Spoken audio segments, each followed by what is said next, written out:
My name is absuresh, and I'm working with mlearman on a test bench to analyze electric road behavior. So the impetus for this project is to develop a controls scheme that allows for microgrids to contain unexpected changes into the system. So if an electric car gets plugged in or someone just needs a lot more power than was predicted, it should be able to handle it. And the current system that's being used, every node is at 50% capacity, which doesn't allow, which is becoming more and more cost prohibitive. So this way they can reduce the cost by increasing the efficiency of these grids. So what we have here is a Arduino that controls a PWM signal that goes to a simple H bridge, which then in turn controls the speed of the motor.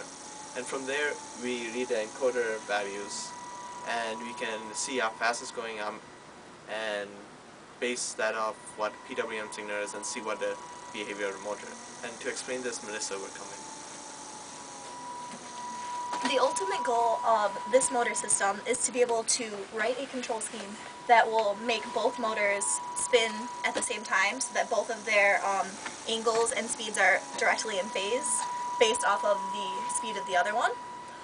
In order to do that, we need to know the specific parameters of the motor, all of its physical characteristics, which is what we have been working on this semester. In order to do this, we ran a lot of experiments, feeding the motors different PWM variances, and then from that, reading in from the encoder the speed as a function of the voltage.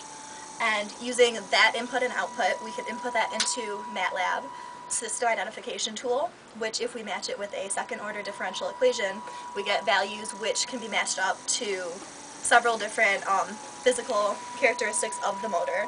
And once we know these characteristics, we can use them to better program the motors ultimately for future projects.